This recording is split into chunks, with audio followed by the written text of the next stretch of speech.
Bangladesh volleyball ফেডারেশনের নতুন committee দায়িত্ব নেওয়ার পর গতি পেয়েছে ভলিবল খেলা। এই কমিটি এখন পর্যন্ত জাতীয় পর্যায়ে 3টি টুর্নামেন্ট আয়োজন করায় অনুশীলনের ব্যাপক সুযোগ পেয়েছে খেলোয়াড়রা। এই অবস্থায় বড় স্বপ্ন দেখছে সংশ্লিষ্টরা। প্রায় 1 বছর পর দেশে বড় পরিসরে ভলিবলের চর্চা ফিরেছে।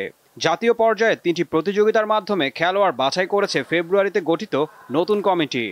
বাছাই পর্ব উতরে আসা খেলোয়াড়দের নিয়ে এবার বড় পরিসরে ভাবতে শুরু করেছে বাংলাদেশ ভলিবল ফেডারেশন।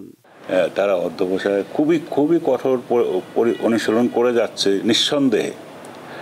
আমরাও চেষ্টা করছি যে এদেরকে আরও কত সুন্দরভাবে সুযোগ সুবিধা দিয়ে বাংলাদেশের জন্য এই যে সামনে সাউথ এশিয়ান গেমস আছে আমাদের অক্টোবরে, তা আমি আশা রাখি যে আমরা এখানে একটা ভালো ফলাফল নিয়ে আসতে পারবো। ভলিবলের লক্ষ্য হচ্ছে আমরা পাইপলাইনে ন্যাশনাল টিমে যাতে অনেক প্লেয়ার থাকে সেটা আমরা ব্যবস্থা করতে চাই। সেই হিসেবে আমরা স্কুল টুর্নামেন্ট করব, যুব টুর্নামেন্ট করব এবং সেখান থেকে প্লেয়ার নিয়ে এসে আমরা লম্বা সময় ধরে যদি সেই যুবদের প্র্যাকটিস করাতে পারি তাহলে ভবিষ্যতে তারা আমাদের ন্যাশনাল টিমে ইন করবে।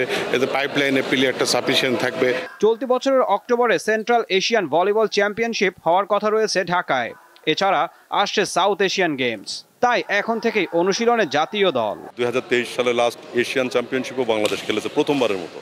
এশিয়ার ভিতরে 20 র্যাঙ্কিং পাওয়ার পরে তারা খেলছে।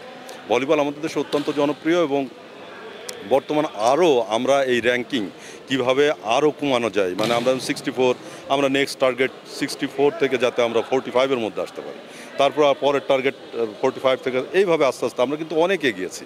দীর্ঘদিন পর অনুশীলনে ফিরতে পেরে খেলোয়াড়রাও বেশ খুশি। অনেক টাফ ম্যাচ খেলা হয়েছে, বাংলাদেশ বনাম অনেকগুলো দেশে খেলা হয়েছে। এই জন্য আর কি আমাদের এই যে প্যানিক জিনিসটা আসলে আসে না, আমরা কনফিডেন্সের সাথে খেলতে পারি। এটা আপনার প্রত্যেকটা পয়েন্টে কিন্তু আনন্দ। একটা জোরে মারলে বা একটা ব্লক করলে এটা কিন্তু দর্শকরা একটা আলাদাভাবে একটা পায়। নতুন কমিটির প্রত্যাশা সব দিক থেকে সমর্থন পেলে ভলিবল ফেডারেশন দেশের জন্য সুনাম বয়ে আনবে। ঈশান হাসান, দীপ্ত স্পোর্টস, ঢাকা।